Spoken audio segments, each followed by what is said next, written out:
What's up, everybody? Tyson Roush. Let's talk Jets. Hope everybody's doing excellent.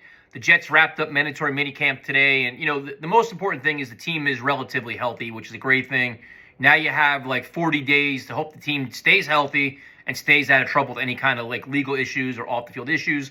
The two biggest stories today are obviously the first one is Mekhi Becton met the media, and Coach Saleh met the media and discussed Mekhi Becton. And this whole situation is just so strange at this point. I think it all comes down to the Jets' handling of it. Last year, Mekhi Becton got hurt. We were down in Carolina. It literally happened right in front of us. We watched him get carted off. He was in tears. And initially, I thought this has got to be a full season injury. The Jets, I think, initially said it was, 4 to 8 weeks or 6 to 8 weeks. And this saga played out all season long. We thought he was going to come back at some point last season, and he didn't.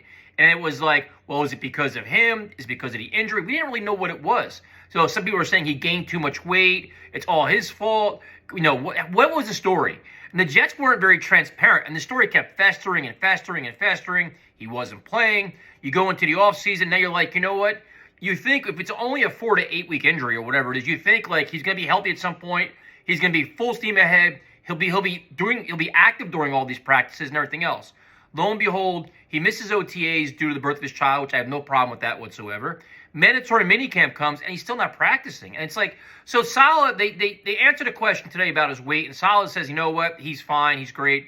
If you read between the lines, my guess is he's probably not exactly where they want him to be, but he still has, 6 weeks to figure it out and get in the exact shape he wants to be at. But it's just like there's so many details that we don't know that, I think a lot of people are blaming the player for whatever reason, but we don't know all the details where it's like, was he unable to do a certain amount of things? Could he not put pressure on his knee or whatever it is? But the Jets, it's just, they've handled it so strangely. And they've done this for a couple of years now. Ever since Joe Douglas has been here, if we're being honest, the injuries have been like so vague and so transparent. Then they have players complaining about it. If you remember that, wasn't it Osemele, Quincy's, a couple other guys? It was like, it's just weird, man. I think that has to do with it. But I still believe that, come training camp day one, they say he's going to be ready to practice. I think he's going to come back a man on a mission. I mean, Becton wore that shirt, big bust today. I honestly wish that he would put that shirt for sale. We'd all buy it, and he could, put money to his favorite charity. But I think the situation, it's like, I know, people are getting mad at the media for asking questions. This is what they do, man. When the Jets leave this little fuzz in the air, they're going to attack and figure out what it is. So, it is what it is. But I think the other story that was more fascinating to me was I'm scrolling through Twitter today, and Minkah Fitzpatrick got this contract extension.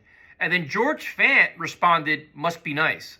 Now, George Fant, according to whatever you believe, was looking to get a new contract, and the Jets were discussing a new contract with him. But as of today, nothing's been done.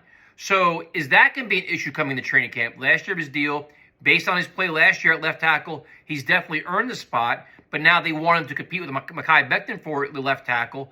Does that irritate him? Does he want some kind of like stability here?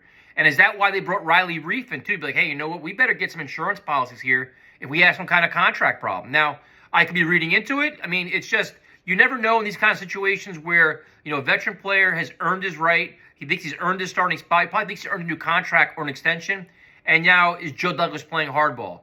So that's definitely something to keep an eye on. Because now you have, and George Fant's also coming off an injury. So you have both your tackles coming off injuries. Both aren't practicing right now.